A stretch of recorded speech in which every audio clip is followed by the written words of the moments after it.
Hola, ¿qué tal? Soy Diego Mantuano, soy filósofo y actualmente estudio teología. En esta ocasión les vengo a presentar el Evangelio de San Marcos con una introducción a dicho Evangelio. En ese sentido, pues voy a utilizar en primer lugar la Biblia de Jerusalén en la cuarta edición en español. Igual es la que recomiendan muchos biblistas para abordar los evangelios y también los libros, pues, del Antiguo Testamento, ¿no? Y los demás libros del Nuevo Testamento. En primer lugar, hay una pequeña introducción al saber teológico del Evangelio de Marcos. En primer lugar, hay que destacar que el Evangelio, pues, de Marcos se escribe para una comunidad y esa comunidad es pues la que vive un poco el tiempo después de la muerte de Jesús.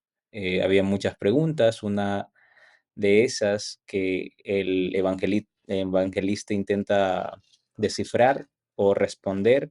En este caso es si Jesús en verdad era el Mesías. Y de fondo podemos ver que en el Evangelio de Marcos la pregunta por si Jesús es el Mesías o no va a estar a lo largo de la escritura y de la narración que aparece en Marcos. En ese sentido podemos ver que Marcos pues escribe en un contexto pues ya post resurrección de Jesús y también que escribe para una comunidad que entiende también la historia detrás de este personaje, ¿no? Aquí vamos a abordar pues también el tema de cómo este Jesús también es Mesías para Marcos, pero sobre todo porque hay esa respuesta que brinda Marcos se pone de facto en el hecho de que hay un secreto que el lector tiene que ir descubriendo no solo en la lectura, sino en su propia vida, ¿no? Cómo Jesús va a ir entrando en la vida de cada uno de los personajes y también de las personas que leen el texto. Entonces, aquí en esta introducción también podemos agregar otro punto importante y es que hay que separar el tema de la narración, o sea, lo que se está narrando y el autor que lo está narrando, ¿no? En este caso, Marcos ya en realidad pertenece más bien a los discípulos de Jesús, a los apóstoles y a los que siguen de segunda generación y en ese sentido, pues no tiene una experiencia cercana o directa con Jesús, pero sí escuchó todos los dichos y sí se informó sobre lo que había pasado en torno a la figura de Jesús. Tenemos que hablar también de que aquí, en ese sentido, hay una intencionalidad y es mostrar que Jesús en verdad es el Mesías, a pesar de que la narración en un principio nos muestre que en realidad lo que se está creando y lo que se está haciendo es mostrar y responder a la pregunta de si verdaderamente Jesús es el Mesías y si tiene que ver con esta espera que ha tenido el pueblo judío de un Mesías que lo salve, ¿no? Es así como podemos empezar un poco esta introducción, teniendo un amplio bagaje de temas por todavía responder, que quisiera responder en otros videos, no en este, pero sí notar que hay como varios puntos esenciales. En primer lugar, Marcos escribe para una comunidad que se hace esa pregunta, ¿quién es Jesús? Y si Jesús en verdad es el Mesías. Y luego la centralidad del secreto mesiánico, que es un concepto que va apareciendo en Marcos desde el inicio. Si Jesús en verdad es el Mesías, bueno, ¿por qué se muestra o por qué no se muestra? ¿Cómo se va mostrando a lo largo de la narración, ¿no? Y de alguna manera este secreto mesiánico que lo vamos a ir viendo después más adelante en los siguientes versículos, va respondiendo a la pregunta de Jesús, ¿es el Mesías o no? Y muchos de los que experimentan los milagros de Jesús entienden que sí es el Mesías, pero varias personas del relato y varios personajes que aparecen en el relato, pues todavía no lo comprenden. Y esto da a entender en el fondo también que hay una falta de fe de la comunidad de Marcos en el relato de Jesús, ¿no? En la vida de Jesús y cómo esa puede transformar también la vida de todos, ¿no? De los que son sus seguidores. Entonces, en conclusión, para terminar esta introducción, podemos decir que Marcos abre el abanico un poco a la discusión de Jesús, ¿es el Mesías o no? La responde a lo largo de su evangelio esta pregunta. Y luego también podemos entender que a partir de este evangelio, que en realidad ha sido olvidado o fue olvidado por la iglesia, porque más se tomaba en cuenta Mateos y Lucas, porque no tiene el mismo estilo de escritura, podemos entender que este primer evangelio ha sido la base de muchos evangelios, en este caso de los otros evangelios que se han escrito, como el de Mateo y el de Lucas. El de Juan más bien ha querido hacer otro avance, pero eso ya será para más adelante una explicación particular.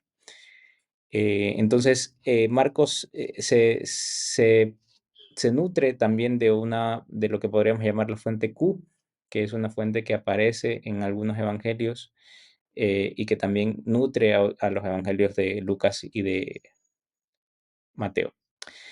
En ese sentido, podemos afirmar un poco que el Evangelio de Marcos como una base de los evangelios para mostrar la historia de Jesús, pero no solo la historia, sino el impacto que ha tenido en la vida de los seguidores de él, ¿no? Entonces, para empezar ya a hablar del Evangelio como tal, pues yo solo brindaré una breve introducción al tema del Evangelio de Marcos en el capítulo 1, de los versículos 1 al 13, porque vamos a ir haciéndolo paso a paso y este es la primera apertura de este Evangelio. Podemos ir viendo en primer lugar que en el primer versículo del primer capítulo, Marcos presenta que este es un evangelio, ¿no? Y este es un evangelio porque es un anuncio de la buena noticia. Y en el fondo podemos ver que la buena noticia, más que ser pues una palabra escrita, es el mismo Jesús, ¿no? Porque Marcos señala el comienzo del evangelio de Jesús, o sea, de la buena noticia que es Jesús, el Cristo, el Hijo de Dios, ¿no? Lo que quiere responder también desde el inicio, Marcos, es que no estamos hablando de cualquier, por así decirlo, hijo de vecina, sino de el Hijo de Dios, el Cristo, ¿no? Que vendría siendo este Mesías esperado por el pueblo de, de Israel, ¿no? Desde hace mucho tiempo. Y marcan un poco esos acontecimientos, ¿no? Que van a seguir dándose en los siguientes evangelios y en los siguientes relatos acerca de su nacimiento, de cómo Jesús cambia la vida también de las personas con los milagros, de de algunos eventos que muestran también su relación con Dios un poco más cercana y bueno, finalmente la pasión y la resurrección de él, ¿no? Podemos empezar también diciendo que a partir de esta pequeña introducción en donde afirma directamente Marcos que Jesús es el Mesías y es el Cristo, el Hijo esperado, ese Hijo de Dios esperado por todos, ¿no? Que es este Mesías que, que quiere transformar y salvar la vida de la gente. Para justificar esta afirmación, Marcos hace uso del profeta Isaías. Entonces podemos revisar, por ejemplo, en Isaías 52:7 este pasaje también de qué hermosos son sobre los montes los pies del mensajero de la paz, ¿no? Entonces, la idea de Mesías para el pueblo de Israel en realidad era un Mesías que venía a hacer justicia eh, a, a nivel violento, ¿no? Entonces, cuando Marcos presenta a un Jesús que es el Hijo de Dios y el Mesías, a lo largo de la narración ustedes van a ir viendo que la idea de Mesías que los judíos tenían en ese momento se vuelve diferente, o sea, ya se transforma, no es el mismo Mesías que la gente estaba esperando, sino otro tipo de Mesías. Y ese otro tipo de Mesías puede estar relacionado con este Isaías 52:7, ¿no? Que es este mensajero que anuncia la paz, ¿no? Y anuncia la salvación. Entonces ahí podemos entender que Jesús no solo es buena noticia, sino también un anuncio de paz en medio de un mundo en guerra, ¿no? Entonces, en el Evangelio directamente aparece en el versículo 2, conforme está escrito en el profeta Isaías, voy a enviar a mi mensajero delante de ti, él que ha de preparar tu camino, voz del que clama en el desierto, preparad el camino del Señor, enderezad sus senderos. Y aquí no solamente es el anuncio de la paz que vendría siendo Jesús, sino es que va a haber alguien que anuncia a este Mesías, ¿no? Y ahí aparece la figura de Juan el Bautista, ¿no? Que ya podemos ir viendo más adelante como este mensajero de la paz, que viene siendo Juan, pero también anunciando esa paz que se viene a realizar en Jesús, es prácticamente Juan el Bautista, ¿no? Y a partir del capítulo, bueno, del versículo 2 al 13, el autor presenta a Jesús relacionándolo, podemos relacionarlo en cuatro trazos, ¿no? El primer trazo es un poco esta cita de Isaías, en donde se refiere a este anuncio, del mensajero que va delante de ti, ¿no? El mensajero que va delante de Jesús, en este caso, que es este mensajero que anuncia la buena noticia, ¿no? Que proclama, la buena noticia, que anuncia, la paz, ¿no? Que vendría siendo Jesús. Aquí podemos tener varias citas del Antiguo Testamento. Todo el Nuevo Testamento siempre va a hacer referencia al Antiguo Testamento, por lo menos en la Biblia católica, porque ya la Biblia hebraica pues tiene otra conformación, y igual la Biblia protestante, ¿no? En la Biblia católica podemos siempre tener la dirección y el horizonte siempre está puesto en Jesús, entonces el sentido del Evangelio de Marcos siempre va a estar en referencia a otros pasajes del Antiguo Testamento, en este caso el, la justificación que utiliza para el profeta Isaías como tal, que en realidad no es solamente anunciar un poco a este mensajero de la paz, sino también recoger un poco la escritura y lo que vendría siendo la ley y los profetas, ¿no? Marcos aquí hace referencia a Isaías, pero en realidad está haciendo referencia a varios textos del Antiguo Testamento. El primero es Éxodo 23:20. He aquí que yo te envío un mensajero delante de ti. En este caso podemos interpretar a Juan el Bautista enviándolo, siendo enviado por Dios delante de Jesús, ¿no? Que prepare el camino. Esta es una cita de Malaquías 3. eh, Habla de preparar el camino para la venida del Señor. Y una voz que clama en el desierto, preparar el camino del Señor, enderezar sus senderos, que es más bien con Isaías 43. Entonces, Marcos en este primer momento interpreta al profeta Isaías y recoge y recopila todos estos pasajes del Antiguo Testamento para hacer una pequeña introducción a lo que vendría siendo la entrada del primer personaje, que es Juan el Bautista, ¿no? Podemos encontrar, por ejemplo, a partir del versículo 4, podemos encontrar a Juan el Bautista en el desierto proclamando el bautismo, ¿no? El anuncio de la conversión. Y es muy importante esto, ¿no? Porque eh, siempre detrás de la historia del pueblo judío ha habido una historia de infidelidad y de fidelidad, ¿no? Pero sobre todo de amor de Dios por su pueblo. Pero esa infidelidad siempre ha sido reclamada por los profetas para que el pueblo de Israel vuelva a Dios, ¿no? Se convierta a Dios. Entonces, el estilo o la palabra conversión tiene que ver también con ese volver a Dios, ¿no? Del camino negativo, del camino malo que habían tomado las personas en algún punto de su historia. Entonces, el evangelio después comienza a contar que mucha gente se acerca a él porque, bueno, aparece que van anunciando algo diferente, algo distinto, ¿no?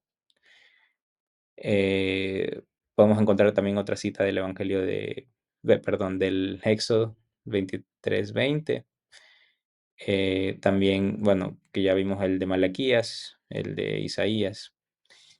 Eh, Y en ese sentido, pues, ese es el primer trazo. El segundo trazo ya, como venía diciendo, es la introducción a Juan el Bautista, el primer personaje en acción en este evangelio, y en donde anuncia la venida de alguien más, fuerte que él, ¿no? Alguien más, ¿no? Entonces, podemos encontrar en el versículo 7 como él dice: "Detrás de mí viene uno que es más fuerte que yo", ¿no? Y que no soy digno de inclinarme y desatarle las correas de sus sandalias.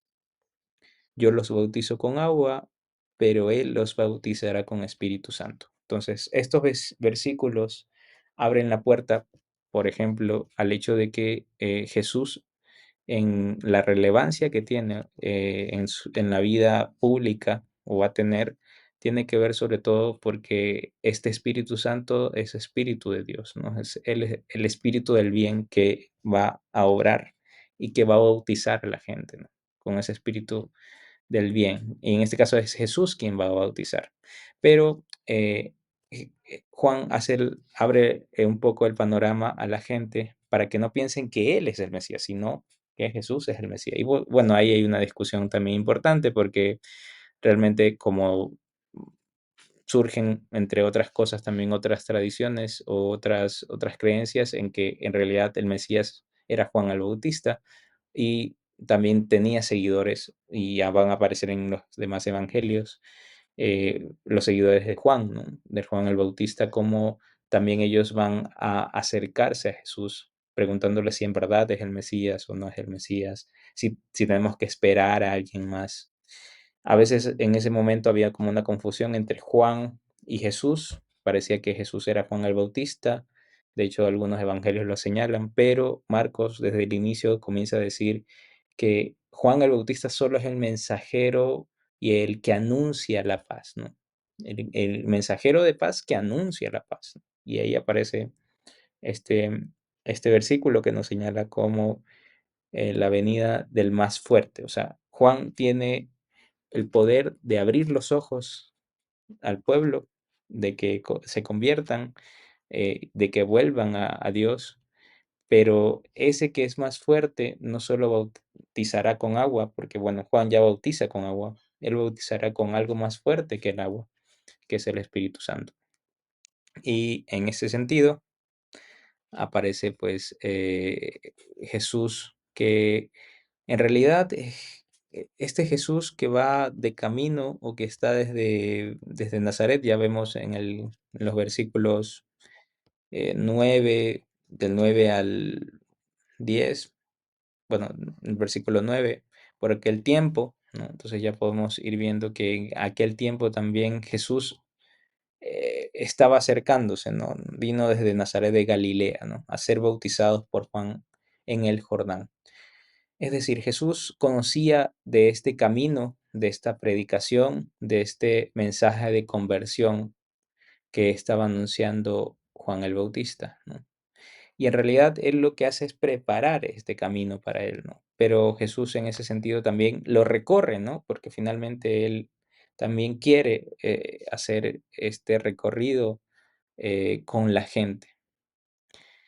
Y entonces ahí viene pues también lo que podemos ver como esa metáfora del camino, ¿no? Jesús viene siendo también el camino, pero también hace el camino, ¿no? Para que otros también caminen detrás de él. Ese sería el segundo trazo y de ahí podemos empezar con un tercero, que ya es Jesús siendo bautizado y empezando un poco este momento de teofanía, ¿no? Que podemos llamar, ¿no? En donde Dios se hace presente en la historia, ¿no? De este Jesús. Y aquí podemos comenzar por decir que Jesús viene de Nazaret, de Galilea, al Jordán, ¿no? Jesús se bautiza, no lo cuenta directamente el Evangelio, pero se bautiza y en cuanto sale del agua, vio que los cielos se rasgaban, ¿no? Este signo de rasgarse, ¿no? O sea, como de abrirse, ¿no? Es un poco la noción de que hay algo especial en Jesús, o sea, no es cualquier Mesías, no es cualquier persona.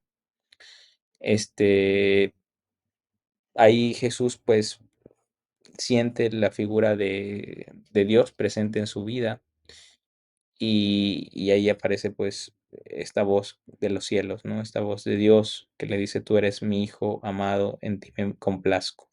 En realidad no dice que es de Dios, pero muchos de los intérpretes, incluso nosotros, podemos ver que cuando dice: "Se oyó una voz de los cielos", podemos directamente hacer referencia a Dios. Eso es como un poco en líneas generales esos pasajes del 9 al 11, pero podemos, introducirnos palabra por palabra, por ejemplo, en este por aquel entonces, que es este Kai Ayento en Kenen que Inais Tales Hermerais, que es como una traducción en griego del por aquel entonces o en aquellos días, que introduce al siguiente personaje, que en este caso es Jesús, ¿no? Eh, y luego de este bautizo viene esto, este tema también de la voz celeste, ¿no? Que podemos entender ahí, ¿no? La voz celeste que acentúa un poco lo que vendría siendo la confirmación del camino que está haciendo Jesús, al bautizarse, ¿no? Entonces, este Hijo de Dios es confirmado por Dios, eh, y en ese sentido es un hijo amado, ¿no? Aquí aparece la primera palabra del evangelio, en el sentido de amor, ¿no? Aquí aparece el amor, aquí aparece el hijo amado, ¿no? Entonces, a lo largo de los evangelios podemos ver que también la figura de Dios o la imagen de Dios va mudando conforme Jesús va apareciendo en la vida de las personas. Y lo que quiere mostrar es eso, que no solo Él puede ser hijo amado, sino que nosotros y también mucha gente puede ser amada por Dios, ¿no? Y que lo ha sido a lo largo de la historia. Pero ese sentido de amor de Dios por la humanidad a veces es olvidado, a veces es, poco dejado de lado, ¿no? Entonces, eso podemos ir percibiendo en ese sentido. Eh, Aparece pues el bautismo como una intronización mesiánica. Aquí ya podemos ver un poco la intencionalidad del texto y del narrador que nos introduce un poco en la dinámica de comprender que Jesús no solamente es el, el Hijo de Dios, sino que es el Mesías, es el esperado por todos, ¿no? Eh, en ese sentido, podemos también apreciar un poco lo que vendría siendo el el último versículo, bueno, el penúltimo y el último versículo, que son en las tentaciones. Jesús es tentado en el desierto. eh, Podemos ver que después de estas tentaciones, Jesús va, después de este momento de epifanía, Jesús va al desierto para ser tentado, ¿no? En ese sentido, Marcos aquí no hace mucha referencia al tema de los detalles de cómo fue tentado, en qué sentido fue tentado, cuáles fueron las tentaciones. No especifica mucho y de hecho muchos evangelios más adelante van a decir lo que en realidad, bueno, van a explicar un poco cuáles eran las tentaciones en torno también a las tentaciones humanas, ¿no? Porque Jesús en ese momento lo que se trata de ver es si es el Mesías o no, ¿no? Entonces, ¿y el Mesías en qué sentido? Si es humano, no es humano, si tiene de divino también como tiene de humano, etcétera. Entonces, ahí podemos ver un poco ese tema.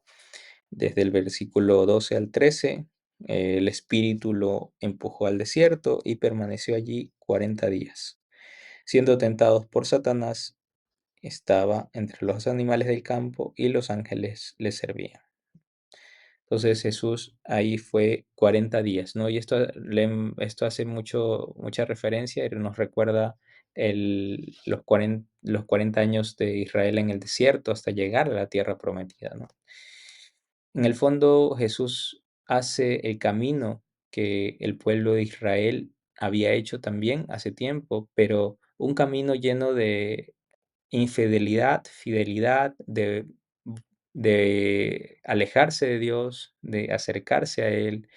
En realidad, un camino muy insinuoso en ese sentido, ¿no? Y Jesús vuelve a hacer ese camino procurando, hacer ver y realmente entregarse a este sentido de pertenencia a lo que él está sintiendo, que es un llamado en el fondo, ¿no?